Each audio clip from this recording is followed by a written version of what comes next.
This is the First Nation of Aamjiwnaang's burial ground. These people have been here for hundreds of years, and about 70 years ago, they got some great new neighbors.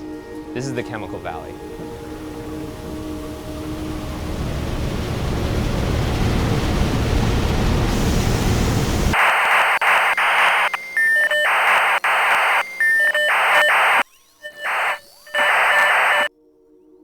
The first thing you notice when you visit Sarnia, Ontario, is the smell. Imagine a mixture of gasoline, melting asphalt, and a trace of rotten egg, smacking you in the face and crawling up your nose every time you breathe. It's a cocktail that made me unpleasantly high and dizzy. That smell is the Chemical Valley, where 40% of Canada's petrochemical industry is located in a 25-kilometer squared area. The Chemical Valley is responsible for the production of gasoline, plastics, pesticides, fertilizers, cosmetics, and a whole bunch of other chemicals that our society relies on. It's estimated that in 2013 alone, the Canadian petrochemical industry will generate $24 billion in sales. 2 years ago, thanks to the 60 petrochemical plants and oil refineries that operate in the Chemical Valley 24/7, the World Health Organization gave Sarnia the title of the worst air in all of Canada. To make matters worse, a First Nations reserve called Aamjiwnaang, where just under 1,000 people live, shares a fence line with the Chemical Valley. This is a serious health concern for the people of Aamjiwnaang, as their community has consistently claimed to have higher cancer and miscarriage rates than the national average. And yet the government has not launched a proper health study to investigate their allegations. First Nations in Sarnia, Ontario. Tensions between the First Nations community of Canada, the government, and the petrochemical industry have been running high for a very long time. Regular participation in highway blockades and protests are the norm for many First Nations communities in Canada who are pushing back against environmental damage to their native land. You're fucking cowards! What happened is that Anthony W. George was killed. His relatives insist he was a peaceful man. One of the major issues that the residents of Aamjiwnaang need to deal with are chemical leaks from the plants themselves. Oftentimes, these leaks go unreported, and in the first half of 2013 alone, there were 3 spills of hydrogen sulfide. One of them sent several small children from Aamjiwnaang's daycare to the hospital. Once we heard about Aamjiwnaang's struggle, we knew we had to go visit the Chemical Valley ourselves to try and get a better sense of how the relationship between the First Nations and the petrochemical industry is being handled, what's being done to ensure the safety of the people of Aamjiwnaang, and what the future of the Chemical Valley holds. We visited Sarnia while a high-profile energy conference was being held. Political leaders and energy executives had converged on the city to discuss how more money could be squeezed out of Canada's most valuable resource, our oil. As you might imagine, the people of Aamjiwnaang were not happy to hear that more industry would be coming their way. Clean water, clean air, healthy families. No more chemicals in the valley! No more chemicals in the valley. While the protesters demonstrated outside of the conference, the energy industry discussed a plan to build new oil pipelines all across Canada.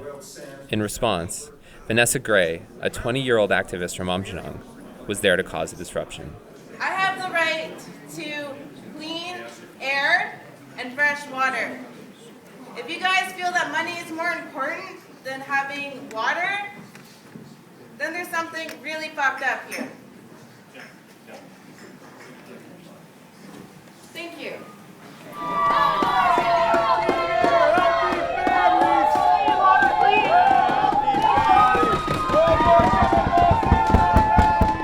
When you were on stage, there were probably about 6 different people that came up to you who were trying to get you off stage. You didn't say a word to any of them. Is that a difficult thing to do, just sort of keeping a stone face?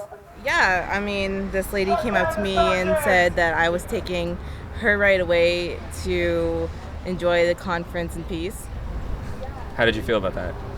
I feel that she's taking my right away to breathe air and drink water.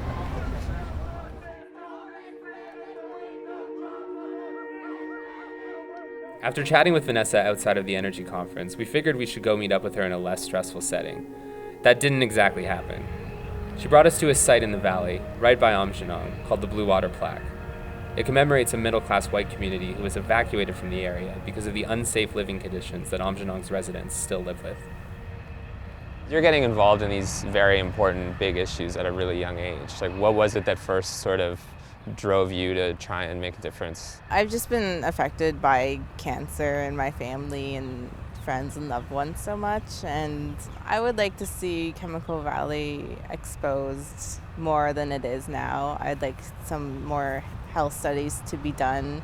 People all over can see how fucked up the situation is, because it's something that a lot of people don't understand and they don't see every day. We went over to the reserve's well-kept baseball diamond that sits directly across from a massive refinery to speak with Christine Rogers.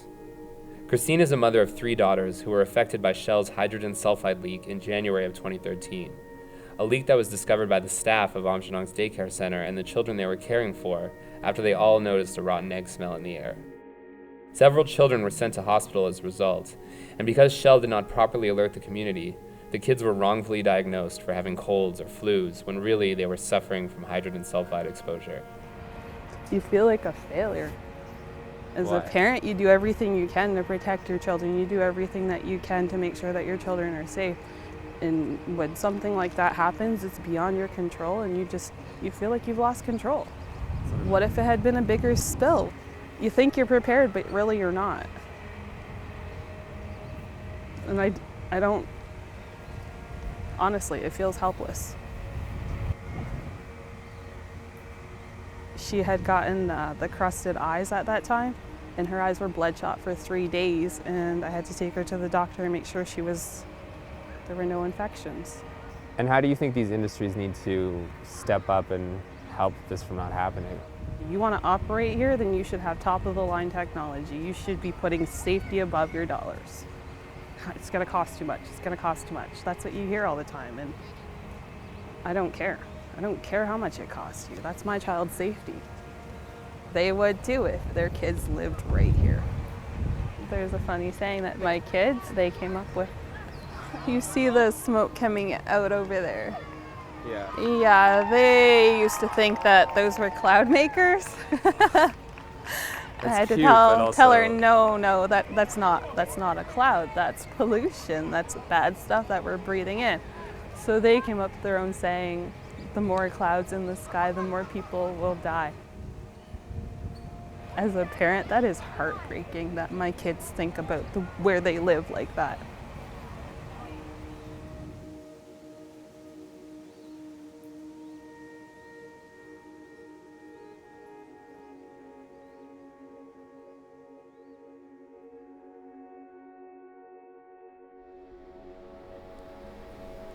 I'm here outside of the Shell oil refinery, which is one of the largest refineries in the Chemical Valley. The air fucking smells like gas, and this plant alone has been responsible for 3 different leaks of hydrogen sulfide in the past 5 months since the beginning of 2013. And if you're not already familiar with hydrogen sulfide, it was actually used as a chemical weapon by the British in World War I, so you know it's really good for you.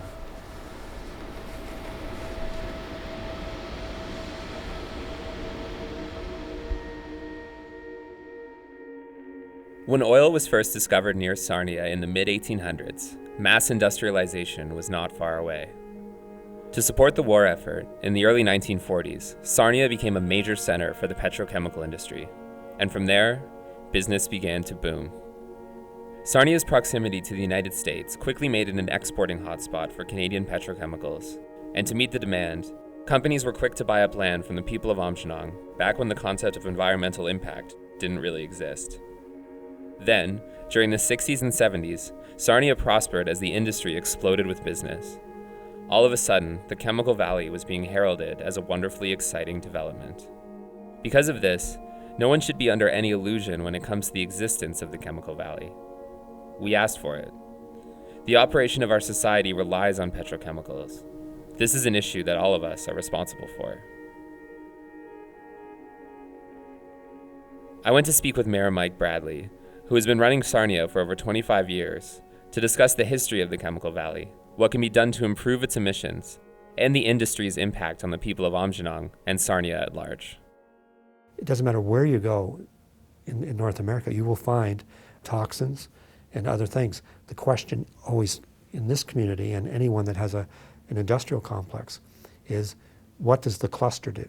Health Canada came to the community and said, we're willing to do this health study, and it's going to cost millions, and then within a very short period of time, they remove themselves from the process. And so that's been the issue of how can you fund it, because it is not an inexpensive process to make it credible. I don't believe the study should have any money from industry, and yet it is going to be funded in part by industry. What do you think the valid reasons, if any, are for Aamjiwnaang to mistrust government or industry? I mean, the first oil company came here over 100 years ago. But what really accelerated the industry was they needed to be on the water during the Second World War. So the big plant Polysar came here, located here, that made rubber. Then all the other plants grew around it. Well, the natural place to go to was where the Aamjiwnaang Reserve was. So over the years, it's been eroded by industry and I understand by the city, and others just taking it away. History hasn't been fair to the Aamjiwnaang. There's no question of that. But what I've been trying to do is make sure that this generation's life will be better by doing what we can to make sure that that relationship is more stable than it's been in the past. You would not do this today. You would not locate industry close to a city. You would not locate industry on reserve lands in the way it was done 30, 40, 50, 60 years ago.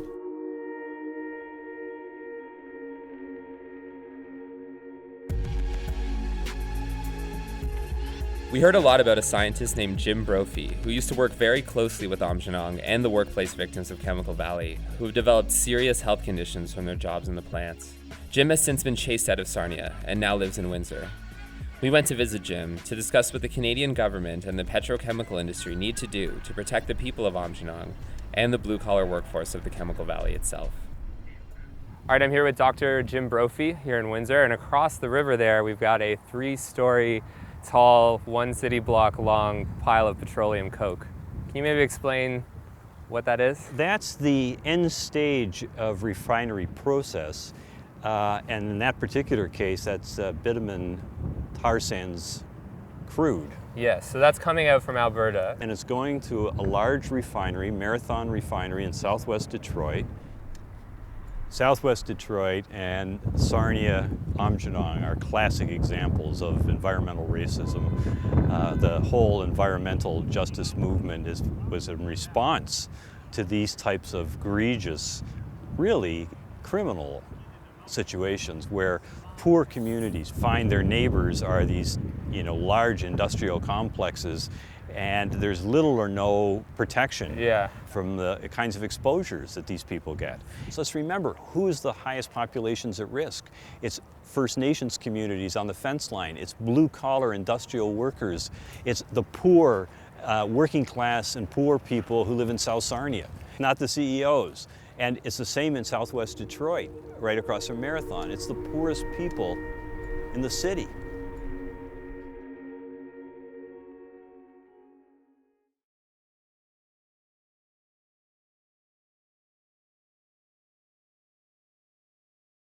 I'm Ada Lockridge, but they like to tease me. They call me Ada Brockovich.